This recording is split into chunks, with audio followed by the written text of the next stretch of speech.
ইবলিস তার সিংহাসন গেড়েছে সাগরের উপরে। ইবলিসের সিংহাসন কিসের উপরে? বিশাল বড় সাগর আর মহাসাগরের উপরে ইবলিস শয়তান তার সিংহাসন নিয়ে বসা। প্রতিদিন সকালবেলায় শয়তানগুলোরে মানব রাজ্যে পাঠিয়ে দেয়, যা তোরা মানব রাজ্যে চলে যা, যে মানুষকে ওয়াসওয়াসা দেয়, ওয়াসওয়াসা দিয়ে খারাপ কাজ করা। সারাদিন খারাপ কাজ করার পরে কি কি ওয়াসওয়াসা দিল, কি কি খারাপ কাজ মানুষের মধ্যে ঘটালো, সন্ধ্যাবেলায় সব শয়তানে সেই ইবলিসকে বয়ান শোনায়। সন্ধ্যাবেলায় শয়তানগুলো এসে বলে, আমি এক লোককে দিয়ে মিথ্যা কথা বলিয়েছি। আরেক শয়তান বলে, আমি নামাজ কাজা করিয়েছি এক আল্লাহর বান্দাকে দিয়ে। আরেকজন বলে, আমি ওজনে কম দিয়েছি। আরেকজন বলে, আমি সুদের ব্যবসার মধ্যে টাকা লাগানোর ব্যবস্থা করে দিয়েছি। এক একজন এক একটা ওয়াসওয়াসা দিয়ে আল্লাহর মুমিন বান্দাদেরকে ধোঁকা দিয়েছে। এগুলোর ফিরিস্তি এসে সব শয়তানেরা ইবলিসকে শোনায়, কিন্তু কোনো কথাতে ইবলিসের মন ভরে না।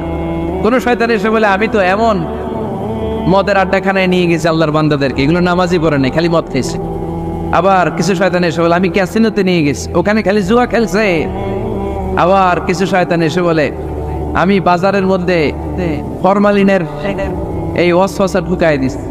একটার পর একটা শয়তানি ফিরিস্তি তারা ইবলিসকে শোনায়, কিন্তু কোনো কাজে ইবলিসের মন ভরাতে পারে না। একজন এসে বলে, আনা মা তারাকতুহু বাইনার রাজুলি ওয়া ইমরাআতিহি হাত্তা ফাররাকতু, আমি একজন ইমানদার নারী পুরুষের মধ্যে ঝগড়া লাগায়া ওই ঝগড়া বাড়াতে তালাক পর্যন্ত নিয়ে গেছে।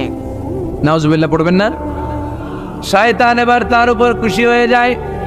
সব শয়তানগুলোকে ঠেলে ইবলিস এই শয়তানকে কাঁধে তুলে নাচতে শুরু করে দেয়।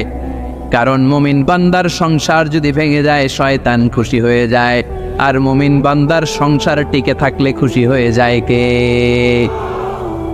এজন্য নীলফামারীর ভাইয়েরা, ঝগড়া করা যাবে না। দাম্পত্য জীবনকে সুখী করতে চাইলে ঝগড়াকে আমরা নো বলে দিব। ঝগড়া অনেক সময় হবে, কিন্তু এটাকে বাড়তে দেওয়া যাবে না, এটাকে আমরা স্পেস দিব না, ওইখানে থামায় দিতে হবে। রাজি আছেন তো সবাই? আল্লাহ রাসূল সাল্লাল্লাহু আলাইহি ওয়াসাল্লামের ফ্যামিলিতে ঝগড়া হতো। আম্মা জান আয়েশা রাদিয়াল্লাহু তাআলা আনহার সাথে আল্লাহ রাসূল সাল্লাল্লাহু আলাইহি ওয়াসাল্লামের ঝগড়া হতো, হাদিসে পাওয়া যায়। কিন্তু এগুলো ছিল মধুর ঝগড়া, সুন্দর ঝগড়া। সুবহানাল্লাহ পড়েন। আল্লাহর হাবিব বলেন, ইয়া আয়েশা ইন্নী লা আ'লামু ইযা কুনতি আন্নী রাদিয়া ওয়া ইযা কুনতি আলাইয়া গাদবা। ও আয়েশা, তুমি কখন আমার উপর রেগে থাকো সেটাও আমি বুঝি, আবার কখন খুশি থাকো সেটাও বুঝি। আম্মা যারা এসে বললেন, ইয়া রাসূলুল্লাহ, ইয়া হাবিবাল্লাহ, কেমন করে আপনি বুঝেন যে আমি আপনার উপর রেগে আছি, আবার কেমন করে আপনি বুঝেন আমি আপনার উপর সন্তুষ্ট আছি? বিশ্বনবী বললেন, আয়েশা, তুমি যখন আমার উপরে খুশি থাকো, আমার উপর যখন তুমি রাজি থাকো, তখন তুমি দোয়ার সময় এইভাবে দোয়া করো, ওয়া রব্বি মুহাম্মদ, মুহাম্মাদের রব, আপনি আমাদের সব গুনাহগুলো মাফ করে দেন। আর যখন তুমি আমার উপর রেগে থাকো, তখন তুমি আমার নামটা মুখ দিয়ে উচ্চারণ করো না। ও আয়েশা, তখন তুমি দোয়ার সময় বলতে থাকো, ওয়া রব্বি ইব্রাহিম, ইব্রাহিমের রব, আপনি আমাদের সব গুনাহগুলো মাফ করে দেন। যখন তুমি খুশি তখন আমার নামটা মুখে নাও, যখন তুমি আমার উপর রেগে থাকো তখন তুমি আমার নামটা মুখে নিতে চাও না। আম্মা জান আয়েশা বললেন, ইয়া রাসূলুল্লাহ, ইয়া হাবিবাল্লাহ, মা হাজুরু ইল্লা ইসমাক, আমি শুধু আমার মুখ থেকে আপনার নামটারে সরায় রাখি, আমার হৃদয় থেকে কোনোদিন আপনারে সরাতে পারি না। মা হাজুরু ইল্লা ইসমাক, নবী হে, আমি তো শুধু মুখ থেকে আপনার নামটারে বাদ দেই, আমার হৃদয় থেকে তো আপনারে বাদ দিতে পারি না। আমার হৃদয় পুরোটা জুড়ে শুধু আপনি আর আপনি। চিল্লায় পড়েন আল্লাহু আকবার। তার মানে আম্মা জান আয়েশাও আল্লাহ রাসূল সাল্লাল্লাহু আলাইহি ওয়াসাল্লামের উপর রেগে থাকতেন মাঝে মাঝে। বিশ্বনবী মাঝে মাঝে রাগ করতেন। একবার খুব বেশি রাগারাগি হয়ে গেল, অনেক ঝগড়া হয়ে গেল। এবার আল্লাহ রাসূল সাল্লাল্লাহু আলাইহি ওয়াসাল্লাম খেয়াল করলেন না, এত ঝগড়া তো করা ঠিক হবে না। তখন আল্লাহর হাবিব সাল্লাল্লাহু আলাইহি ওয়াসাল্লাম বললেন, আয়েশা, চলো মিটমাট করি। কি করি? হ্যাঁ, মিউচুয়াল করি না, মিটমাট। এই যে ঝগড়া লাগলে আবার যে মিলায় দেয়, এটা কি বলেন আপনারা নীলফামারীতে? মিটমাট। আল্লাহ হাবিব সাল্লাল্লাহু আলাইহি ওয়াসাল্লাম বললেন, আয়েশা, চলো আমরা মিটমাট করি, আমরা আর ঝগড়া না করি। আম্মা জান আয়েশা বললেন, ঠিক আছে, চলেন মিটমাট করি। বিশ্বনবী বললেন, ঠিক আছে, একজনকে নিয়ে আসি যে দুইজনের মাঝে মিটমাট করাই দিবে। কারে নিয়ে আন? ওমরে ফারুককে নিয়ে আসি। আম্মা জান আয়েশা বলে, না, ওমরু গলিদ, ওমরের মেজাজ গরম, আমার ভয় লাগে। সুবহানাল্লাহ পড়বেন না? বিশ্বনবী বললেন তাহলে তোমার আব্বারে নিয়ে আসি, কই নিয়ে আসেন, আব্বারে খুব ভালো লাগে। বিশ্বনবী বললেন ঠিক আছে, তোমার কথাই রইল, ওমরকে ডাকবো না, তোমার আব্বা আবু বকরকে নিয়ে আসবো। বিশ্বনবী মিটমাট করার জন্য সাইয়েদনা আবু বকর রাদিয়াল্লাহু তাআলা আনহুকে ডেকে নিয়ে আসলেন। সাইয়েদনা আবু বকর রাদিয়াল্লাহু তাআলা আনহু ঘরে ঢুকলেন। বিশ্বনবী বললেন, আয়েশা, আমার আর তোমার মাঝে কি নিয়ে ঝগড়া হয়েছে? কথাটা কি তুমি বলবা নাকি আমি বলবো? আম্মা জান আয়েশা বলেন, আপনি বলেন, তুমি মিথ্যা বললেন না, যা ঘটছে ওইটাই বললেন। ওলা তাকুলিল্লাহ হাক্কান, যেটা সত্য ওইটাই বলবে, অন্য কিছু বলবেন না। আবু বকর রাদিয়াল্লাহু তাআলা আনহু তো শুনে রেগে মেগে আগুন। কি এত বড় সাহস, বিশ্বনবীর সামনে দাঁড়িয়ে তুমি এভাবে কথা বলো? এই আদব শিক্ষা দিয়েছি তোমাকে আমি। রেগে গেলেন। বিশ্বনবী কি সত্য ছাড়া মিথ্যা কিছু বলবেন? রেগে মেগে চিৎকার করে মেয়ের গালের মধ্যে দিলেন এক চপেটাঘাত, এক থাপ্পড় খেয়ে আম্মা জান আয়েশা উল্টায় পড়লেন। আবার মারার জন্য সাইয়েদনা আবু বকর রাগে গড়গড় করছিলেন, মেয়েরে আবার মারার জন্য উদ্যত হলেন। বিশ্বনবী অবস্থা ভয়ঙ্কর দেখে সাইয়েদনা আবু বকরের সামনে দুই হাত মেলে এইভাবে দাঁড়িয়ে গেলেন। বিশ্বনবীকে যখন আবু বকর রাদিয়াল্লাহু তাআলা আনহু দাঁড়াতে দেখলেন, সাইয়েদনা আবু বকর মুহূর্তের মধ্যে থেমে গেলেন। সুবহানাল্লাহ পড়েন। সাইয়েদনা আবু বকর রাদিয়াল্লাহু তাআলা আনহু ঘর থেকে বের হয়ে গেলেন। এবার বিশ্বনবী আম্মা জান আয়েশার কাছে যেয়ে বলেন, ও আয়েশা, দেখো আমি তোমারে মাইট থেকে বাঁচাইলাম। আমি না থাকলে তোমার বাবা তোমারে আসে শেষ করে ফেলতো, ঠিক কি না? আমি বাঁচাইছি তোমারে। ইয়া আয়েশা কাইফা রাআইতিনি আন খুসতুকি মিনার রাজুল, দেখছো আয়েশা কেমনে বাঁচাইলাম তোমারে? আজকে আমি না থাকলে এমন পিটতে দিতে তোমার বাবা একেবারে খবর হয়ে যায়। আম্মা জান আয়েশা লজ্জায় পড়ে গেলেন, হেসে দিলেন। বিশ্বনবীও হেসে দিলেন। সুবহানাল্লাহ পড়েন। দুইজনের এই হাসির আওয়াজ ঘরের বাইরে থেকে সাইয়েদনা আবু বকর শুনতে পেলেন। উনি শুনে তো অবাক, কিরে এতক্ষণ তৃতীয় বিশ্বযুদ্ধ, এখন আবার হাসে। ঘরে ঢুকলেন। ঘরে ঢুকার পরে আবু বকর রাদিয়াল্লাহু তাআলা আনহু বিশ্বনবীর বলেন, ইয়া রাসূলুল্লাহ, আশরিকানি ফি সিলমিকুমা কামা আশরাকতুমানি ফি হারবিকুমা। হে আল্লাহর রাসূল,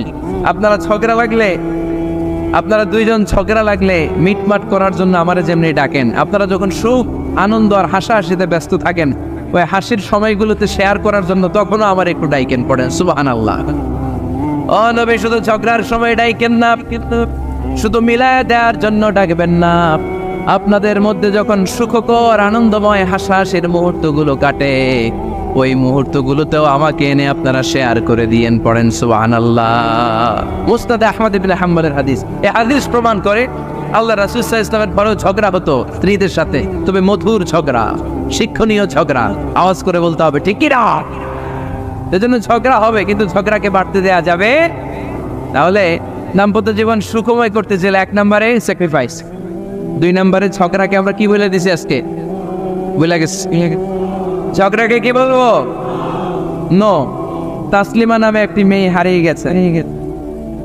ওসি সাহেব বলেছেন পিছনে পুলিশের কাছে যদি পাঠিয়ে দিতে পারেন ভালো হয়। ছোট্ট মেয়ে দেখলে জিজ্ঞেস করবেন তোমার নাম কি, যদি বলে তাসলিমা, 6 বছর বয়স, ওকে পাঠিয়ে দিবেন। 3 নম্বর, দাম্পত্য জীবন সুখময় করতে চাইলে দাম্পত্য জীবনের কোনো গোপন কথা কারোর সাথে শেয়ার করা যাবে না। এটা কবিরা কেউ না, এটাকে হারাম বলে ঘোষণা দিয়েছে কে? এটাকে বিষ্ণু বলেছেন আযমুল আমানা। স্বামী স্ত্রীর মধ্যে যে অন্তরঙ্গ মুহূর্ত কাটে, এই মুহূর্তগুলোর কথা কারোর সাথে শেয়ার করা যাবে? নীলফামারীর যুবক ভাইরা চিল্লায় বলে, এগুলো শেয়ার করা যাবে? বিষ্ণু বললেন খবরদার, এটা আযমুল আমানা। স্বামীর সবকিছু স্ত্রীর কাছে আমানত, স্ত্রীর সবকিছু স্বামীর কাছে আমানত।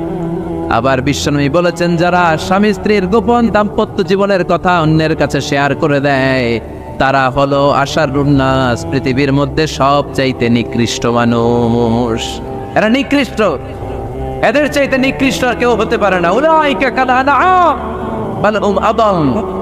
এরা পশুর চাইতেও নিকৃষ্ট, যারা স্বামী স্ত্রীর প্রাইভেট কথা, পার্সোনাল কথা মানুষের কাছে বলে বেড়ায়। আর সিবাহু হারাম, এই গোপনীয় সব কথাগুলোকে অন্যের কাছে প্রকাশ করা হারাম করেছে কে? চিল্লায় বলতে হবে কে? তাহলে খবরদার, নিজেদের দাম্পত্য জীবনের কোনো কিছু অন্যের সাথে শেয়ার করবেন। আমাদের বোনরা অনেক সময় একসাথে বসলে পেটের কথা, পিঠের কথা সব বলে ফেলায়, আছে না নাই? না বোনেরা, সব শেয়ার করলেও আপনাদের দাম্পত্য জীবনের কোনো কথা কখনো কারোর সাথে শেয়ার করতে পারবেন না। 4 নম্বর ফর্মুলা হচ্ছে অহেতুক সন্দেহ পরিহার করতে হবে। অনেক স্ত্রী আছে স্বামীরে খালি সন্দেহ করে, আছে না নাই? নীলফামারীতে এই সমস্যা নাই? আছে? এই যে ভুক্তভোগী পাওয়া গেছে, আছে না নাই?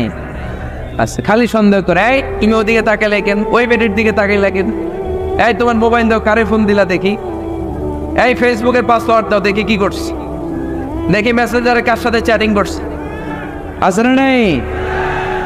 এই যে অহেতুক সন্দেহ আপনার ফ্যামিলিটারে জাহান্নামের টুকরা বানায় দিন। আবার অনেক স্বামী আছে স্ত্রীকে খালি সন্দেহ করে, এদিকে তাকালে সন্দেহ করে, ওদিকে তাকালে সন্দেহ করে, বাসায় থাকলেও সন্দেহ, বাইরে গেলেও সন্দেহ, এরকম আছে না নাই? না, অহেতুক সন্দেহ এটা পরিহার করবেন। এই সন্দেহ খুব খারাপ জিনিস। আমি ব্যক্তিগতভাবে অনেক কেস এরকম হ্যান্ডেল করেছি, এসে বলে হুজুর খালি সন্দেহ করে, এটা একটা রোগ। এটা কি আপনার ফ্যামিলিটারে শেষ করেছে। এজন্য অহেতুক সন্দেহ পরিহার করবেন। হ্যাঁ, সত্যি যদি পরকীয়ার কোনো ঘটনা ঘটে থাকে ওটা নিয়ে বসেন, ফেস টু ফেস কথা বলেন, ফ্যামিলি মিটিং করেন, সরাসরি সেটেল করার চেষ্টা করেন। কিন্তু অহেতুক সন্দেহ একটা রোগ। এই রোগ থেকে আল্লাহ তুমি দাম্পত্য জীবনকে বাঁচাও, আমরা আওয়াজ করে পড়বো আমিন। 5 নাম্বার, স্বামী স্ত্রী একে অপরকে আল্লাহর বিধান স্মরণ করায় দিবে। স্বামী যদি ফজরের সময় ঘুমায় থাকে, স্ত্রী ডেকে দেওয়ার দরকার আছে না নাই? আবার স্ত্রী যদি ঘুমায় থাকে, স্বামীর ডেকে দেওয়ার দরকার আছে না নাই? কোন স্বামী যাবে জান্নাতে, তার স্ত্রী যাবে জাহান্নামে, আবার স্ত্রী হবে জান্নাতি, স্বামী যাবে জাহান্নামে। এরকম আমরা চাই নাকি? আমরা যখন জান্নাতে যাব, আমার স্ত্রীর হাত ধরে একসাথে জান্নাতে ঢুকতে চাই, ঠিক কিনা? ঠিক কিনা? আবার আমার স্ত্রী যখন জান্নাতে যাবে, সে একা ঢুকতে পছন্দ করবে? এজন্য আমরা দুনিয়াতে যেমনি এক ছাদের নিচে, এক জায়গায়, এক বাড়িতে, জান্নাতেও আমরা এক বাড়িতে থাকতে চাই। আওয়াজ করে বলতে হবে ঠিক কিনা? এজন্য গবেষকরা বলেছে স্বামী স্ত্রীর ভালোবাসাটাকে তারা বলে লাভ পিরামিড। কি পিরামিড? লাভ পিরামিড। এই ত্রিভুজ আকৃতি। কিরে ভাই? আচ্ছা, লাভ পিরামিড, ত্রিভুজ আকৃতি, ট্রায়াঙ্গেল। আপনারা ত্রিভুজ চিনেন? চিনেন? কথা কয় না। ত্রিভুজের কয় কোণা? কয় কোণা? 3 কোণা। এই যে এরকম, তাই না? তাই না? এই জন্য স্বামী স্ত্রীর ভালোবাসাটাকে বলে লাভ পিরামিড। উপরে এরকম সমুদ্রের মতো না, উপরে থাকে আল্লাহ, আর ডানে স্বামী, বায়ে স্ত্রী। এই 2 কোণায় স্বামী স্ত্রী, আর উপরের কোণায় আল্লাহ। স্বামী স্ত্রী যদি আল্লাহর আনুগত্যের দিকে যেতে চায়, যতই তারা the couple come to Allah, they come closer to each other। তারা যদি আল্লাহর কাছাকাছি যায়, তারা নিজেরাও কাছাকাছি হয়, ঠিক কিনা? ঠিক কিনা? তারা আল্লাহর কাছে যেতে যেতে যেতে যেতে আল্লাহর ইবাদতে যদি একেবারে আল্লাহর কাছে চলে যায়, তারা নিজেরাও কাছাকাছি চলে যায়, ঠিক কিনা? ঠিক কিনা? আর তারা আল্লাহর আনুগত্য থেকে যত দূরে সরে, তারা নিজেরাও নিজেদের থেকে তত দূরে সরে পড়ে। চিল্লায় বলেন ঠিক কিনা? লাভ পিরামিড এটা। এই জন্য the closer the couple comes to Allah, the closer the couple comes to each other। কাপল স্বামী স্ত্রী আল্লাহর ভালোবাসা নিজের মধ্যে যত গাঢ় করবে, আল্লাহর আনুগত্য যত বেশি করবে, আল্লাহর ইবাদত যত করবে, নিজেরাও তত কাছাকাছি আসবে। আর আল্লাহর যত বলবে, নিজেদের মধ্যে বড় বড় ফারাক করে দিবে কে? তাহলে এই 5টা বিষয় স্বামী স্ত্রীর উভয়ের উপর বর্তায়। এগুলো মেনে চললে দাম্পত্য জীবনকে সুখময় করে দিবে কে? আল্লাহ। এবার আমরা শুনবো আমাদের বোনদেরকে। যে ডান দিকে আমি শুনলাম আমাদের বোনদের বিশাল প্যান্ডেল, আছে না নাই? আজকে বোনদের দিয়ে শুরু করি। স্ত্রীদেরকে আল্লাহ কি দায়িত্ব দিয়েছে একটা ফ্যামিলিকে সুন্দর করতে, একটা দাম্পত্য জীবনকে সুন্দর করতে? স্ত্রীর 1 নম্বর দায়িত্ব হচ্ছে she should make a comfort to her husband। স্ত্রীর উচিত স্বামীর জন্য ঘরটাকে প্রশান্তির নীর বানিয়ে রাখা। কি বানিয়ে রাখা? প্রশান্তির নীর। স্ত্রী হওয়া উচিত এমন যাকে দেখলে স্বামীর চোখ জুড়ায়, স্বামীর প্রাণ জুড়িয়ে যায়, স্বামীর হৃদয়টা ঠান্ডা হয়ে যায়, ঠিক কিনা? আর স্ত্রীর দিকে তাকালে যদি মেজাজ গরম হয়ে যায়, মেজাজ খিটখিটে হয়ে যায়, ঝামেলা আছে না নাই? ঝামেলা আছে। এজন্য মেহেরবানি করে আমাদের বোনরা যারা, এমন কোনো কাজ করবেন না যেটা স্বামীর মেজাজকে খিটখিটে করে দেয়। কারণ আল্লাহ তাআলা আপনাদেরকে তৈরি করেছে লিতাসকুনু ইলাইহা, স্বামী আপনার কাছে গেলেই যেন তার হৃদয়টা প্রশান্ত হয়ে যায়, ঠিক কিনা? অনেক স্ত্রী আছে না জেনে না বুঝে স্বামীর সাথে এমন খিটখিটে মেজাজ দেখায় যেটা স্বামীর জন্য মেনে নেওয়া কষ্টকর। আমি একটা জরিপে পড়েছি, পৃথিবীর অনেক স্বামী স্ত্রীর কারণে হার্ট অ্যাটাক করে মারা যায়। আছে না নাই? এই তো ভুক্তভোগী পাওয়া গেছে। স্বামীর জন্য একটা ত্রাস হয়ে দাঁড়ায় স্ত্রী, ত্রাস। অনেক স্বামী আছে স্ত্রীর এরকম আচরণের কারণে, অতিরিক্ত প্রেসার ক্রিয়েট করার কারণে স্ত্রীদেরকে ভয় পায়। অবশ্য নীলফামারীর কোনো স্বামী তার স্ত্রীরে ভয় পায় না। ভয় পায় স্ত্রীরে ভয় পান কে কে দেখি?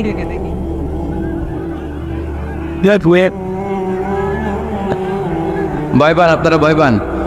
হ্যাঁ, এক অফিসের বড় সাহেব তার স্ত্রীরে খুব ভয় পায়, প্রচন্ড ভয় পায়। তো সে মনে মনে ভাবলো, দেখি আমার অফিসের যারা স্টাফ আছে, ম্যানেজাররা আছে, এরা কতটুকু ভয় পায়, এরা ভয় পায় কিনা। তো একদিন সকালবেলা অফিসের সব স্টাফগুলোর একসাথে দাঁড় করে বলতেছে, এই আপনারা যারা যারা আপনাদের স্ত্রীদেরকে ভয় পান তারা ডান দিকে যান, আর যারা স্ত্রীকে ভয় পান না এরা বাম দিকে যান। অফিসের সব কর্মচারী ডান দিকে চলে গেছে, সবাই ভয় পায়, একজন শুধু বাম দিকে। বাম দিকে কয়জন ভয় পায় না, আর যারা ভয় পায় এরা ডান দিকে, ডান দিকে সবাই। তো বড় সাহেব ভাবছে, আলহামদুলিল্লাহ আমার অফিসে একজন হইলেও বীর পুরুষ আছে। তো বীর পুরুষের কাছে যেয়ে বলে, ঘটনা কি, আপনি মোটেও ভয় পান না? কয়, স্যার প্রতিদিন অফিস করার জন্য যখন ঘর থেকে বের হয় আমার বউ আমারে বলে দেয়, খবরদার সবাই যেদিকে যায় তুমি কিন্তু ওইদিকে যাইবা না, সবাই যেদিকে যায় তুমি ওইদিকে গেলে খবর আছে। বড় সাহেবকে খবরদার, এটা তো আরো ডরায়, ঠিক কিনা? এজন্য বোনদেরকে বলবো, লিতাসকুনু ইলাইহা, এমন ভাবে আপনি আপনার স্বামীর সামনে নিজেকে প্রেজেন্ট করেন যাকে আপনাকে দেখলে আপনার স্বামীর চোখ জুড়িয়ে যায়, হৃদয়টা প্রশান্ত হয়ে যায়, আপনাকে দেখলেই আপনাকে ভালোবাসতে মনে চায়, ঠিক কিনা? এজন্য রব্বুল আলামিন বলেন, আমি নারীদেরকে তৈরি করেছি লিতাসকুনু ইলাইহা, যেন পুরুষেরা স্ত্রীদের সংস্পর্শ যখন পায় পুরুষদের হৃদয়টারে প্রশান্ত করে দেয় কে? রব্বুল আলামিন বলেছেন, খাদিজার জন্য জান্নাতে আমি এমন একটা ঘর বানিয়েছি যেই ঘরের মধ্যে কোনো বিশৃঙ্খলা নাই। খাদিজার জন্য জান্নাতে এমন একটা প্রাসাদ আমি বানিয়েছি যেই প্রাসাদের মধ্যে কোনো আওয়াজ নাই, কোনো কোলাহল নাই। কুরাইশদের মাঝে যখন দাওয়াত দিতেন সব বিশৃঙ্খলা ঝামেলা গোলমাল শেষ করে রাতের বেলায় যখন খাদিজার ঘরে বিশ্বনবী ঢুকতেন, বিশ্বনবীর হৃদয়টারে প্রশান্ত করে দিত কে? আম্মাজান খাদিজা বিশ্বনবী সাল্লাল্লাহু আলাইহি ওয়াসাল্লামের জন্য এমন ঘর উপহার দিয়েছেন যেই ঘরে বিশ্বনবী আসলে বিশ্বনবীর হৃদয়টা ঠান্ডা হয়ে যেত। সুবহানাল্লাহ পড়েন। অনেক স্ত্রী আছে স্বামী ঘরে ঢুকলেই ঘরে আটা নাই, রুটি নাই, চাল নাই, ডাল নাই, এটা লাগবে ওইটা লাগবে, ওখানে যেতে হবে, একটার পর একটা ফিরিস্তি বলে বেড়ায়, আছে না নাই? না, এটা করবেন না। আপনার কি লাগবে এই সব দায় দায়িত্ব আল্লাহ তাআলা স্বামীকে দিয়েছে, স্বামীকে জানাবেন, তবে ধীরে সুস্থে ধীরে সুস্থে স্বামীর জন্য ঘরটাকে এমন করে রাখতে হবে যেন ঘরে ঢুকলেই স্বামীর হৃদয়টারে প্রশান্ত করে দেয় কে? এজন্য স্ত্রীর প্রথম দায়িত্ব ঘরটারে প্রশান্তির নীড় বানানো। এখানে কি আবার কি এখানে মারামারি দুই দল নাকি?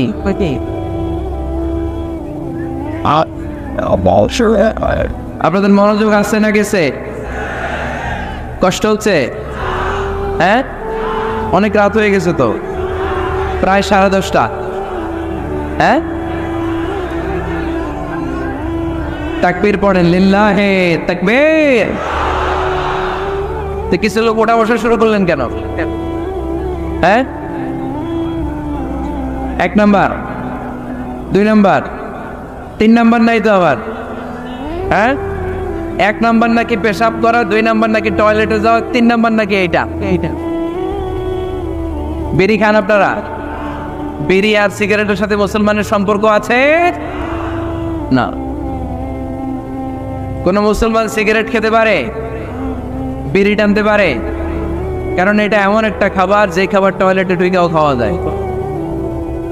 সিগারেট ছাড়া কোনো খাবার টয়লেটের ভেতরে খাওয়া যায়? কথা বলেন, খাওয়া যায়। এবং সিগারেট পৃথিবীর এমন খাবার যে খাবারের গায়ে এই খাবারের বদনাম লেখা থাকে, ঠিক কিনা? সিগারেট ছাড়া পৃথিবীর কোনো খাবারে ওই খাবারের বদনাম আছে? কথা বলেন। ধরেন আপনাদের নীলফামারীতে নতুন 1 প্যাকেট বিস্কিট বেরোচ্ছে, যে বিস্কিটের গায়ে লেখা এই বিস্কিট খাওয়ার 1 ঘন্টার মধ্যে ডায়রিয়া শুরু হবে। ওটা খাইবেন কে কে? খাবেন আপনারা? কি বলবেন দোকানদারে, তোর বিস্কিট তুই খা, তোর ডায়রিয়া হোক, ঠিক কিনা? কিন্তু সিগারেটের গায়ে কিন্তু লেখা থাকে স্মোকিং কজেস ক্যান্সার, ধূমপান স্বাস্থ্যের জন্য ক্ষতিকর, ধূমপান কর্কট রোগের কারণ, ধূমপান করলে এটা বিষপানের শামিল। এই সিগারেট এটা তৈরি হয় তামাক পাতা থেকে, টোবাকো প্ল্যান্ট। এই তামাক পাতা চাষ হয় নাকি নীলফামারীতে? হ্যাঁ, বাংলাদেশে সবচেয়ে বেশি, সবচেয়ে বেশি নীলফামারীর কোন থানায়? সদরে, শহর অঞ্চলে। আচ্ছা, এই তামাক পাতার চারদিকে বেড়া দেওয়া লাগে না, জানেন? কারণ ছাগলও মুখ দেয় না। তো যেটা ছাগলে খায় না ওটা মানুষ খাইতে পারে? আওয়াজ করে বলেন। তাহলে ঝগড়ারে যেমনি আজকে আমরা নো বলে দিলাম, এই সিগারেট, এই মাদক, এগুলাকে আজকের প্রোগ্রাম থেকে আমরা নো বলে দিব। পারা যাবে? মাদককে আমরা নো বলে দিলাম। আওয়াজ করে বলেন, মাদক আর সিগারেটকে কি বললাম? নো। আল্লাহ তুমি বুঝার তৌফিক দান করো, আমরা পড়ি আমিন। একটা সুখী দাম্পত্য জীবনের জন্য স্ত্রীর 2 নাম্বার দায়িত্ব হচ্ছে স্বামীকে ইন্সপায়ার করা, স্বামীকে সাহস যোগানো, পিছন থেকে ড্রাইভিং পুশের মতো কাজ করা। কারণ স্বামীকে যখন স্ত্রী সাহস যোগায়, স্বামীর সাহস বেড়ে যায়, ঠিক কিনা? আল্লাহর হাবিব সাল্লাল্লাহু আলাইহি ওয়াসাল্লামের কাছে কোরআনের আয়াত নাযিল হলো, ইকরা বিসমি রাব্বিকাল্লাযী খালাক, খালাকাল ইনসানা মিন আলাক, ইকরা ওয়া রাব্বুকাল আকরাম الذي علم بالقلم علم الإنسان ما لم يعلم। পড়েন আল্লাহু আকবার। সূরাতুল আলাকের 5 আয়াত হেরা গুহায় যখন নাজিল হয়ে গেল, বিশ্বনবী সাইয়েদনা জিবরাইলকে নিজ আকৃতিতে দেখলেন। পা থেকে মাথা পর্যন্ত দেখে বিশ্বনবী ভয় পেয়ে গেলেন। বিশ্বনবী সাল্লাল্লাহু আলাইহি ওয়াসাল্লাম জীবনে দুইবার সাইয়েদনা জিবরাইল আলাইহিস সালামকে ওনার আসল আকৃতিতে দেখেছিল। আওয়াজ করে বলতে হবে, কয়বার? এক হচ্ছে মেরাজ রজনীতে সিদরাতুল মুনতাহায়, 2 হচ্ছে প্রথম যখন কোরআনের আয়াত নাজিল হয়, বিষ্ণু ইসা ইসলাম দেখলেন বিশাল একজন ব্যক্তি, পাটা হচ্ছে হেরা গুহায় আর মাথাটা হচ্ছে আকাশের উপরে। এই বিশাল একটা লোক, সে কোরআনের 5 আয়াত নিয়ে এসেছে সূরাতুল আলাক, আর বলতে শুরু করেছে, ইয়া মুহাম্মদ ইকরা, আপনি পড়ুন, আপনি পড়ুন, আপনি পড়ুন। 3 বার পড়ার আদেশ করার পরে বিষ্ণু ইসা ইসলাম পড়তে আরম্ভ করলেন, ইকরা বিসমি রাব্বিকাল্লাযী খালাক, খালাকাল ইনসানা মিন আলাক, ইকরা ওয়া রাব্বুকাল আকরাম আল্লাযী আল্লামা বিল কলম আল্লামাল ইনসানা মা লাম ইয়ালাম। বিষ্ণু ইসা ইসলাম পড়তে আরম্ভ করলেন। প্রথম কোরআনের আয়াত যখন নাজিল হয়ে গেল, বিষ্ণু ইসা ইসলাম ভয় পেয়ে গেলেন। হাত নাড়াচ্ছেন কেন আপনারা? হ্যাঁ, কি স্ক্রিনে দেখা যায়? আহারে কি আনন্দ আকাশে বাতাসে, সবাই খুশির ঠেলায়, খুশিতে আনন্দে ঠেলায় না? আল্লাহর হাবিব সাল্লাল্লাহু আলাইহি ওয়াসাল্লাম ভয় পেয়ে গেলেন। আপনাদের মনোযোগ তো নাই মনে হচ্ছে, তা হাত নাড়াচ্ছেন কেন? এদিকে তাকা। খরগোশের কানের মতো কান দুটারে খাড়া করে। কোরআনের আয়াত যখন নাজিল হলো, আল্লাহ রাসূল সাল্লাল্লাহু আলাইহি ওয়াসাল্লাম ভয় পেয়ে গেলেন। বিষ্ণু ইসা ইসলামের হৃদয় কাঁপতে আরম্ভ করলো। কোরআনের 5 আয়াত নিয়ে হেরা গুহা থেকে বিশ্বনবী আম্মা জান খাদিজাতুল কুবরা রাদিয়াল্লাহু তাআলা আনহার কাছে চলে আসলেন। এসে ডেকে বললেন, খাদিজা জাম্মিলুনি জাম্মিলুনি, কম্বল দিয়ে তুমি আমারে চাপা দাও, আমার ভয় লাগছে, মনে হয় আমি বাঁচব না। আম্মা জান খাদিজা বললেন, কি হয়েছে আপনার? বিশ্বনবী বললেন, বিশাল বড় একটা লোক কোরআনের 5 আয়াত নিয়ে এসেছে। ওই লোকের পা হেরা গুহার মধ্যে, মাথাটা আকাশের উপরে, এত বিশাল সত্তা, বিশাল কোনো মানুষ জীবনে আমি দেখি নাই। এসে সে পরিচয় দিয়েছে সে নাকি জিব্রাইল ফেরেশতা। বিশ্বনবী বললেন, মনে হয় আমি বাঁচব না, আমার জ্বর চলে এসেছে, আমার হৃদয়ের মধ্যে কাঁপুনি শুরু হয়েছে, তুমি আমারে কম্বল দিয়ে চাপা দাও। আম্মা জান খাদিজা বললেন, ও নবী ভয় পাবেন না, আমার আল্লাহ কোনোদিন আপনারে অপমান করবেন না। সুবহানাল্লাহ পড়েন। ওয়াল্লাহি ওয়াল্লাহি লা ইউখজিকাল্লাহু আবাদা। নবী গো, আল্লাহ আপনারা অপমান করবেন না, কারণ আপনার মধ্যে এমন এমন ভালো ভালো গুণ আছে, এই গুণাবলীগুলি যে মানুষের মধ্যে থাকে তাকে আমার রব কোনোদিন অপমান করতে পারে না। চিল্লায় বলেন ঠিক কি না? নবী হে, ইন্নাকা লা তাসিলুর রাহিমা, আপনি আত্মীয়তার সম্পর্ক বজায় রাখেন। ও নবী তাসদুকুল হাদিসা, সব সময় আপনি সত্য কথা বলেন। ওয়া তাহমিলুল কাল্লা, আপনি মানুষের বোঝা টেনে দেন। ওয়া তাকসিবুল মা'দুমা, যার উপার্জন করার কেউ নাই, নিজে গায়ে খেটে আপনি তারে উপার্জন করে দেন। ওয়া তুআইনু আলা নাওয়াইবিল হক, সত্য যেখানে বিপন্ন সেখানে আপনি সাহসী সৈনিকের মতো দাঁড়িয়ে যান। সুবহানাল্লাহ। রব্বুল আলামিন বলেন, উন্না লিবাসুল লাকুম ওয়া আনতুম লিবাসুল লাহুম। ও নারীরা, তোমরা তোমাদের স্বামীদের পোশাক, আর তোমাদের স্বামীরা হলো তোমাদের পোশাক। পোশাক যেমনি লজ্জাস্থানকে ঢেকে রাখে, ঈমান ইজ্জতের হেফাজত করে, আব্রু ঢেকে রাখে, তেমনি স্বামী তার স্ত্রীর চরিত্রের হেফাজত করে, স্ত্রী তার স্বামীর চরিত্রের হেফাজত করে। পোশাক যেমনি সুন্দর, স্ত্রীর চোখে স্বামী সুন্দর, স্বামীর চোখে স্ত্রী সুন্দর। পোশাক যেমনি মানুষকে আরাম দেয়, প্রশান্ত করে দেয়, স্বামী আর স্ত্রী একে অপরের সংস্পর্শ পেলে তাদের হৃদয়টাও প্রশান্ত হয়ে যায়, ঠিক কিনা? এজন্য আল্লাহ তাআলা পোশাকের সাথে তুলনা করেছেন। পোশাক একে অপরের পোশাক, পোশাক চামড়ার সাথে লেগে থাকে না, আলাদা থাকে। কি থাকে? তার মানে স্বামী স্ত্রীর সম্পর্কটা এরকম মিলেমিশে ভালোবেসে একাকার, ঠিক কিনা? আর নিসাউ শাকাইকুর রিজাল, নারীরা পুরুষদের কাউন্টার পার্ট। নারী হচ্ছে পুরুষের সহযোগী। এই পৃথিবীর এই সভ্যতা, এই সিভিলাইজেশন, এই উন্নয়ন, এই ডেভেলপমেন্ট, এটা শুধু পুরুষরা করে নাই। এই উন্নয়নের অংশীদারিত্বে আমাদের বোনদের, নারীদেরও হাত আছে না নাই? এজন্য কাজী নজরুল বলেছেন, এ বিশ্বে যা কিছু সুন্দর চিরকল্যাণকর, অর্ধেক তার করিয়াছে নারী, অর্ধেক তার নর। চিল্লায় বলেন ঠিক কিনা? এজন্য এই মহাবিশ্বের এই সভ্যতায় আপনাদের যেমনি অবদান, আমাদের বোনদের অবদান আছে না নাই? স্বামী স্ত্রী এই দুজন মিলে এই বিশ্ব সভ্যতা তৈরি হয়েছে। এজন্য দুজনের মধ্যে সম্পর্ক হবে পোশাকের মতো। পোশাক যেমনি দেহের সাথে লেগে থাকে, স্বামী স্ত্রীর মধ্যে এরকম সুসম্পর্কের দরকার আছে না নাই? আচ্ছা, আজকে আমরা জানার চেষ্টা করব কি করে স্বামী আর স্ত্রীর মধ্যে এই সুসম্পর্ক বাড়ানো যায়, ইনক্রিজ করা যায়। কি করে আমাদের মধ্যে মারামারি, কাটাকাটি, ঝগড়া, ডিভোর্স এই রেটটা কমানো যায়, এ ব্যাপারে আমাদের জানার দরকার আছে না নাই? ইসলামী শরিয়া স্বামী স্ত্রী প্রত্যেককে ইন্ডিভিজুয়ালি আলাদা আলাদা কিছু দায়িত্ব দিয়েছে। স্বামীকে কিছু দায়িত্ব দিয়েছে, আবার স্ত্রীকে কিছু দায়িত্ব দিয়েছে, আবার উভয়কে কিছু দায়িত্ব দিয়েছে। আমরা শুরুতে স্বামী স্ত্রীর উভয়কে আল্লাহ তাআলা কি দায়িত্ব দিয়েছে এটা জানবো। তারপরে স্ত্রীদেরকে আল্লাহ তাআলা কি দায়িত্ব দিয়েছেন সেটা জানবো। সবশেষে স্বামীদেরকে আল্লাহ তাআলা কি দায়িত্ব দিয়েছে সেটা জানবো। এই দায়িত্বগুলো পালন করার মধ্য দিয়ে দাম্পত্য জীবনকে সুখময় করে দিবে কে? আল্লাহ। শুরুতে আমরা জানবো দ্য কালেকটিভ রেসপন্সিবিলিটি, যৌথ দায় দায়িত্ব কি আছে স্বামী আর স্ত্রীর, কেমন করে দাম্পত্য জীবনকে সুখময়, শান্তিময় করতে হয়। একটা দাম্পত্য জীবন কলহমুক্ত করতে চাইলে, সুখময় করতে চাইলে সর্বপ্রথম স্বামী স্ত্রীর যেটা খেয়াল রাখতে হবে সেটা হচ্ছে স্বামী স্ত্রীর উভয়ের স্যাক্রিফাইসের মানসিকতা থাকা লাগবে। স্যাক্রিফাইস, আওয়াজ করে আমার সাথে সাথে বলেন স্যাক্রিফাইস। এই স্যাক্রিফাইস ছাড়া দাম্পত্য জীবন টিকবে? দুইজনেই যদি ঝগড়া করে, দুইজনেই যদি রেগে যায়, ঝামেলা আসে না নাই?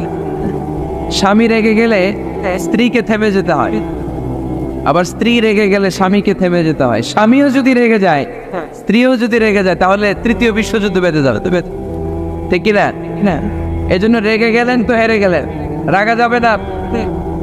স্বামী যদি রেগে যায়, স্ত্রী থেমে যেতে হবে। স্ত্রী যদি রেগে যায়, স্বামী থেমে যেতে হবে। এটাই দাম্পত্য জীবনের সুখ আর সমৃদ্ধির মূল ফর্মুলা। স্যাক্রিফাইস করতে হবে। এর কারণ আপনি যদি দোষ খুঁজতে শুরু করেন, দোষ ছাড়া পৃথিবীতে মানুষ নাই, ঠিক কিনা? No one is perfect in this world. এই পৃথিবীতে কেউই পারফেক্ট না। আপনি যে আপনার স্ত্রীর দোষ খোঁজেন, আপনারও দোষ আছে না নাই? আবার ভাবি যদি আপনার খালি দোষ খোঁজে, ভাবিরও দোষ আছে না নাই? না, এজন্য দোষ খুঁজবেন না, স্যাক্রিফাইস করেন, একটু মানিয়ে নিন। দাম্পত্য জীবনটা এরকমই, একটু ছাড় দিতে হয়, একটু মানিয়ে নিতে হয়। দাম্পত্য জীবনে কখনো মন খারাপ, কখনো মন ভালো, কখনো রোদ, কখনো বৃষ্টি, এই নিয়েই দাম্পত্য জীবন, ঠিক কিনা? তাহলে দাম্পত্য জীবনে যদি আমরা সুখ পেতে চাই, সকল নবদম্পতিকে বলবো একটু ছাড় দেওয়ার মানসিকতা বিল্ড আপ করেন, একটু মানিয়ে নেন, একটু ছাড় দেন, একটু মিলেমিশে চলেন, এক স্যাক্রিফাইস আমাদের জীবনটারে, আমাদের দাম্পত্য জীবনটাকে একটা জান্নাতি দাম্পত্য জীবন বানায় দিবে, ঠিক কিনা? দাম্পত্য জীবনকে সুখী করার 2 নাম্বার ফর্মুলা হচ্ছে ঝগড়া করা যাবে না। আপনারা ঝগড়া করেন নাকি? হ্যাঁ, বউয়ের সাথে ঝগড়া করেন না এরকম বিবাহিত পুরুষ কে কে আছেন দেখি এখানে? হাত তুলছে অনেকে, বিশ্বাস হয় আপনাদের? হ্যাঁ, অনেক ঝগড়া। হ্যাঁ, আচ্ছা, মেয়েরা বেশি করে?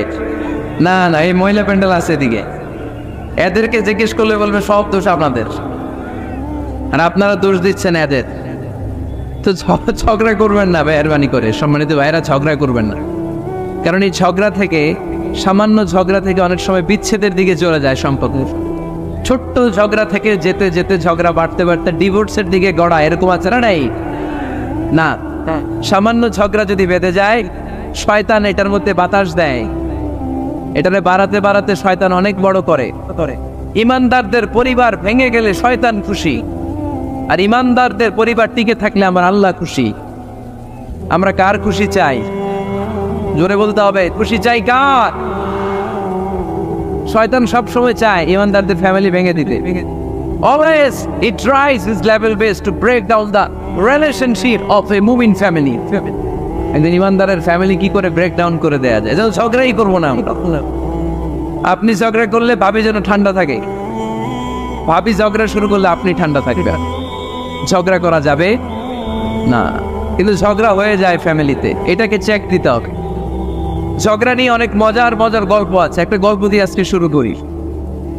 এক লোক মাহফিল শেষ করে 11টার দিকে বাসায় ফিরেছে। তো বাসায় ঢুকার আগে তার ওয়াইফকে ফোন দিয়েছে, ফোন দিয়ে বলতেছে, এই মাহফিল শেষ, আমি কিন্তু বাসায় চলে আসতেছি, শুরু করার আগে তাড়াতাড়ি দরজাটা খোলো। তো স্ত্রী আবার রাতের খাবার স্বামীকে ছাড়া খায় না, তো স্ত্রী দরজা খুলে দাঁড়ায় আছে, স্বামী বেচারা আসছে। আসার পরে স্ত্রীকে বলতেছে, এই শুরু করার আগে রাতের খাবার দিয়ে দাও, খেয়ে নেই।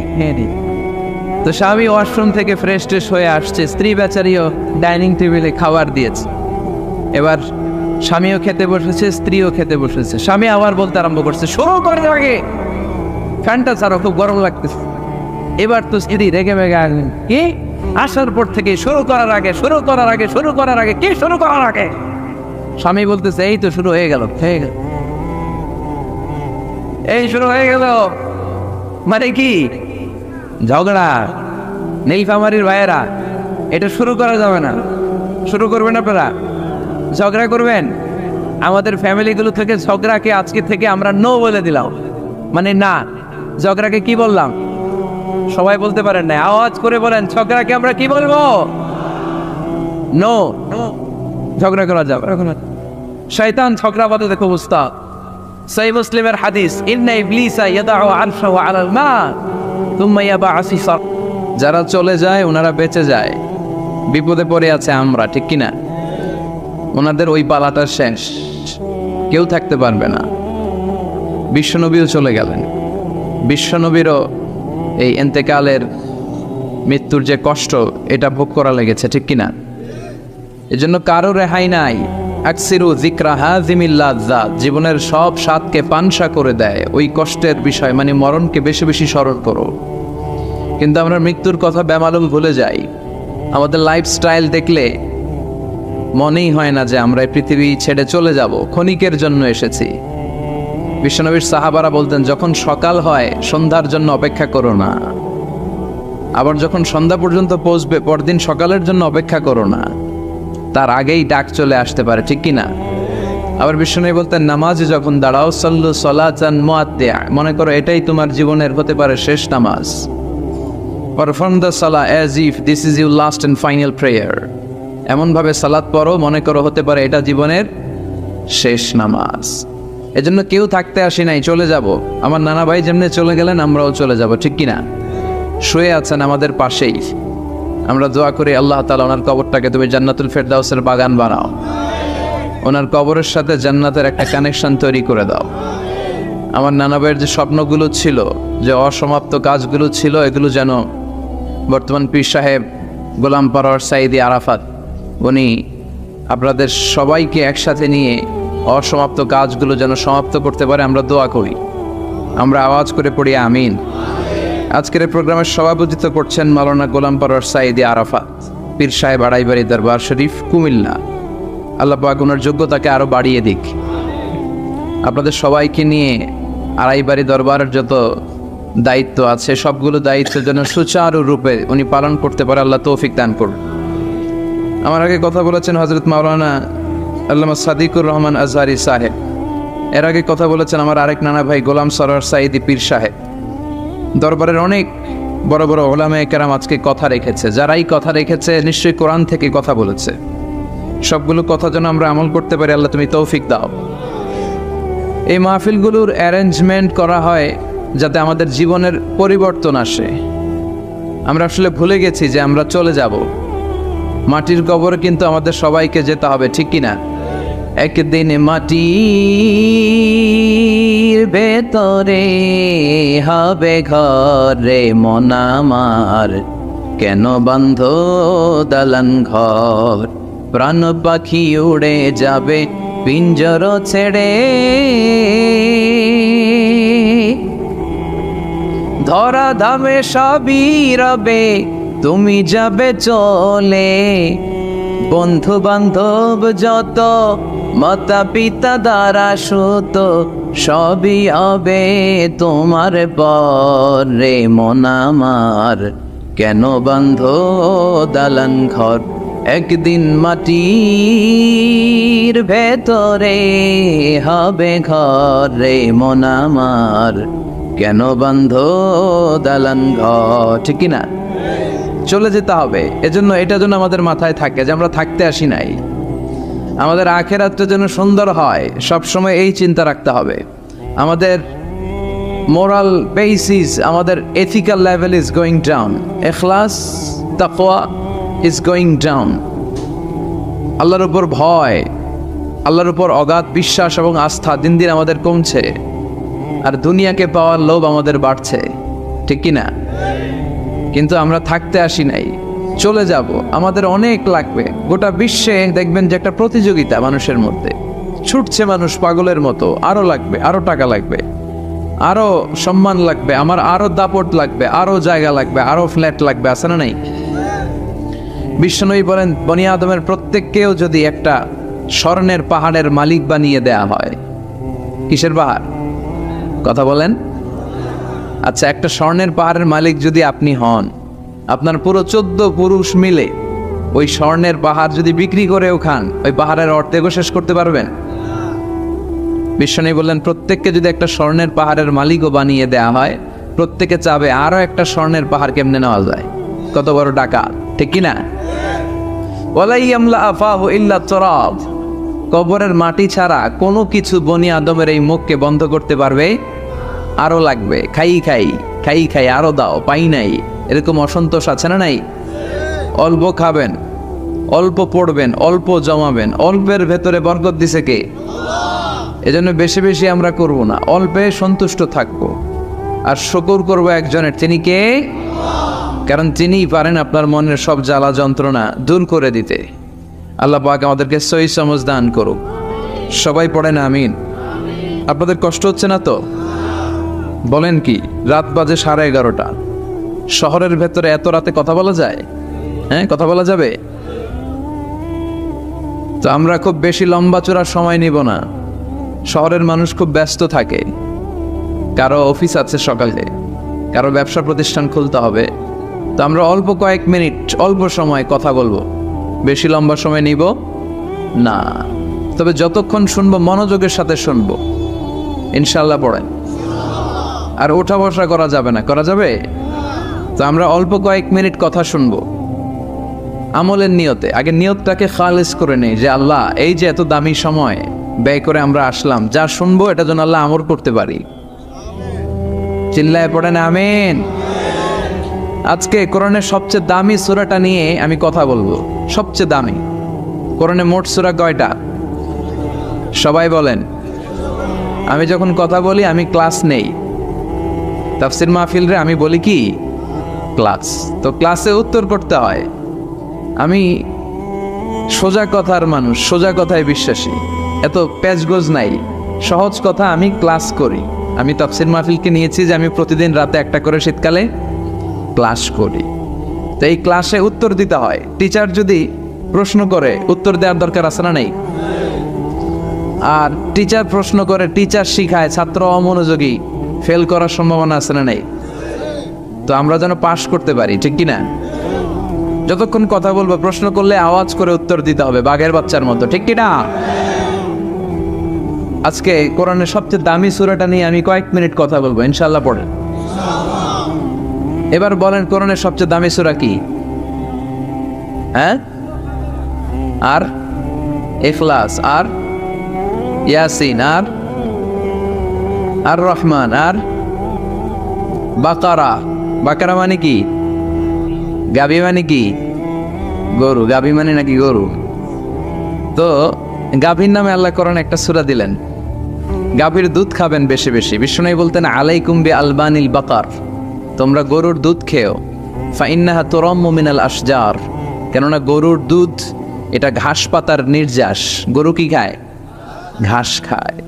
আবার বিষ্ণু বলতেন গরুর গোশত খায়ও কম, দুধ খায়ও বেশি। কেননা ফাইন্না ফি লাবানিহা শিফা, গরুর দুধে আছে শিফা, ও ফি লাহমিহা দা, আর গোশতে আছে রোগ। এখন অনেক ডাক্তারের সিরিয়াল দিতে গেলে ডাক্তার বলে লাল গোশত যারা খায় এরা যেন আমার সিরিয়াল না নেয়, কারণ আমি যতই ওষুধ দিব কোনো কাজ করবে না। Red meat is strictly prohibited for my patient. আমার রোগীর জন্য লাল মাংস খাওয়া নিষিদ্ধ। গরুর গোশতের ভেতরে আছে রোগ, কোলেস্টেরল বেশি। খেয়াল রাখবেন, যেই প্রাণীর পা বেশি ওই প্রাণীর গোশতের ভেতরে কোলেস্টেরল বেশি। মাছের পা আছে? কথা বলেন। মাছে কোনো কোলেস্টেরল নাই, সুবহানাল্লাহ পড়ে। মুরগির পা কয়টা? দুইটা, তার মানে কিছু আছে, তাই না? গরুর পা কয়টা? তার মানে কোলেস্টেরলের পরিমাণ বেশি না কম? এবার বলেন চিংড়ি মাছের পা কয়টা?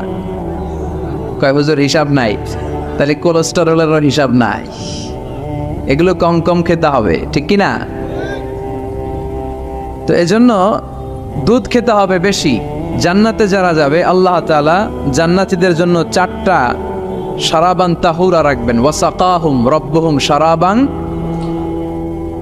মাসালুল জান্নাতিল্লাতী ওয়াইদাল মুত্তাকুনা ফিহা আনহারুম মিন মাইন গায়রি আসিন ওয়া আনহারুম মিন লাবানিন লাম ইয়াতাগায়্যার তা'মুহু وأنهار من خمر لذة للشاربين وأنهار من عسل مصفى سبحان الله। জান্নাতে যারা ঢুকবে জান্নাতীদের গলায় যেন কোনো তৃষ্ণা না লাগে, এজন্য আল্লাহ তাআলা জান্নাতের ভেতরে 4 ধরনের শারাবান তাহুরার ঝর্ণা রাখবেন। কয় ধরনের? 1 নাম্বার হচ্ছে মিনারেল ওয়াটারের ঝর্ণা। মিনারেল ওয়াটার খান আপনারা? কোনটা খান? মাম খান, কেউ ফ্রেশ খায়। আর অ্যাকুয়াফিনা, আর কি খান? স্পা।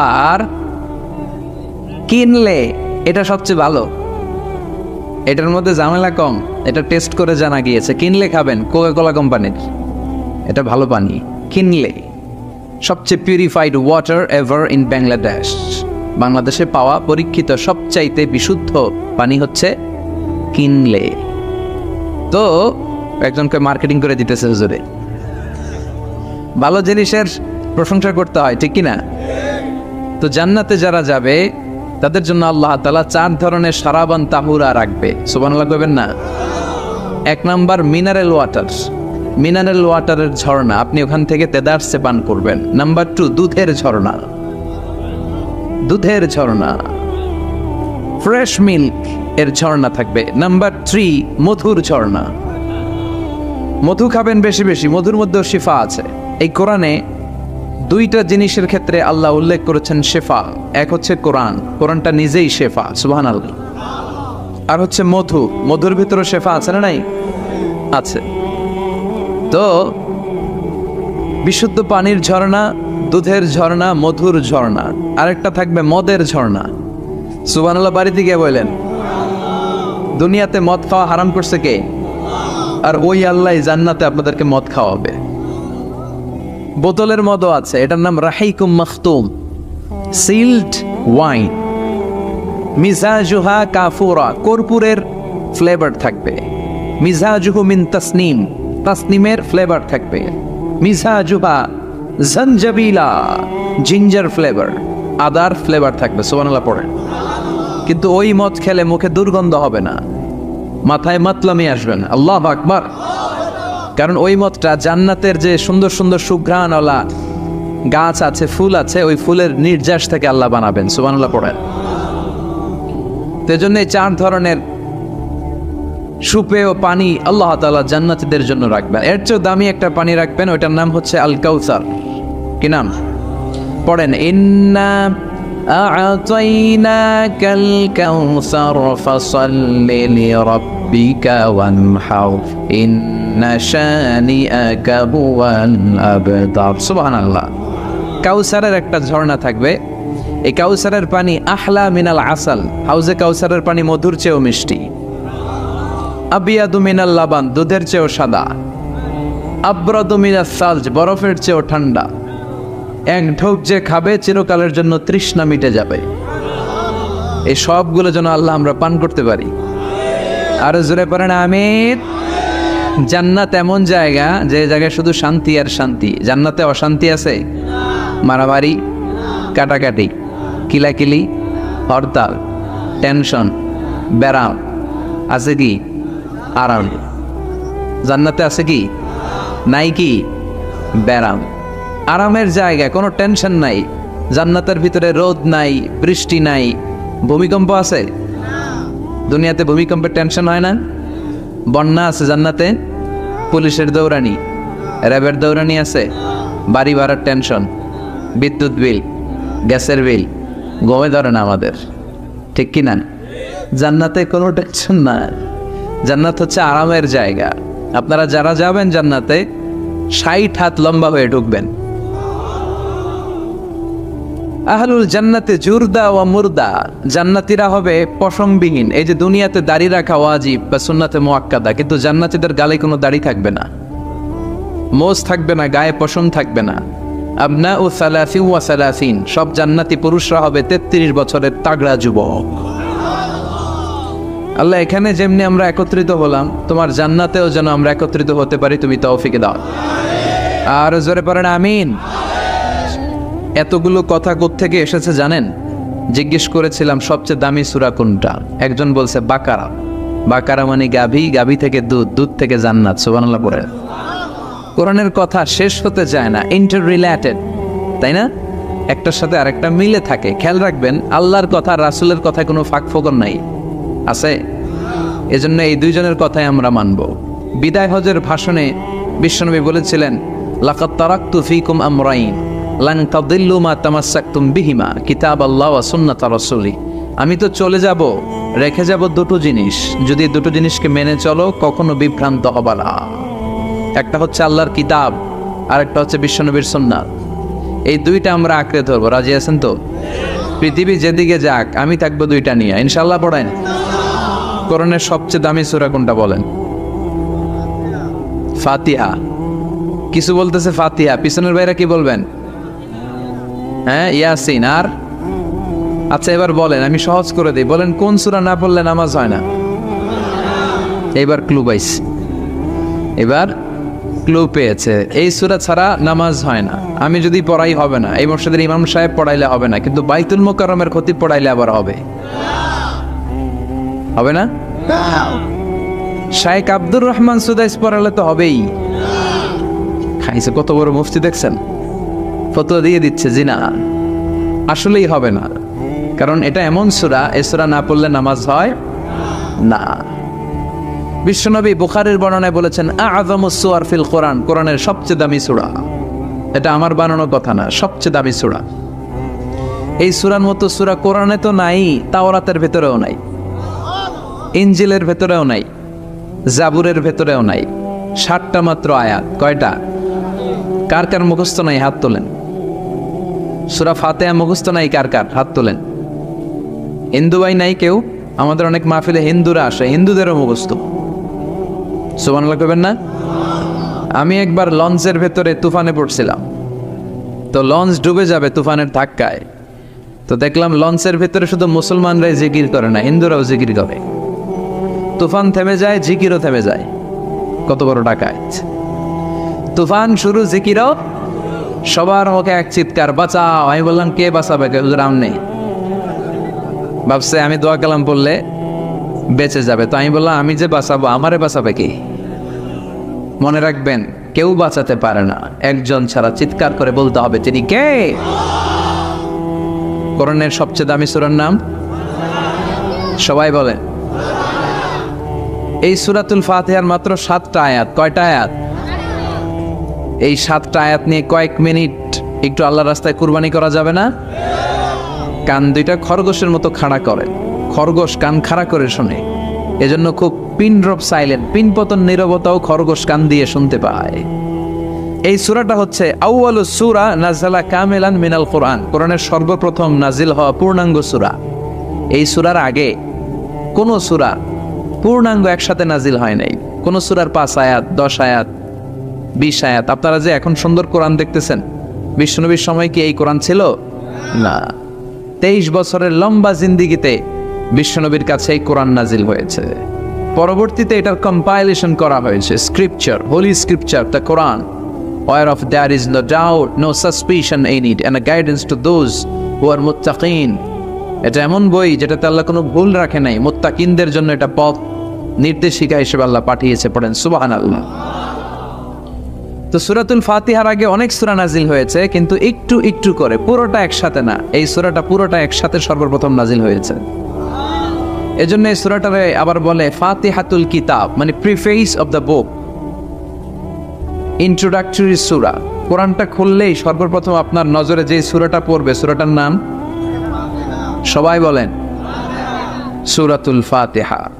আবার বিশ্বনবী এটাকে বলেছেন কোরআনের মা। কি বলেছেন? চমৎকার একটা ইনফরমেশন না? মনে রাখতে হবে। তাহলে কোরআনের মায়ের নাম কি? মনে থাকবে? বলেন তো, সকল পৃথিবীর সব শহরের জনপদের মায়ের নাম কি? মাক্কাতুল মুকাররমা। তেমনি কোরআন আল কারীমের মায়ের নাম হচ্ছে সূরাতু আল ফাতিহা। এরপরে বিশ্বনবী বলেছেন এই সূরাটা হচ্ছে সূরাতুল ওয়াফিয়া, অখণ্ড সূরা। এই সূরাকে খণ্ড খণ্ড করে পড়া যায় না। কেউ প্রথম রাকাতে সূরাতুল ফাতিহার অর্ধেক, দ্বিতীয় রাকাতে বাকি অর্ধেক যে পড়ছে হয়েছে, কিন্তু কেউ প্রথম রাকাতে সূরা আর রহমানের 10 আয়াত, পরের রাকাতে বাকি 10 আয়াত। কোনো সমস্যা আছে?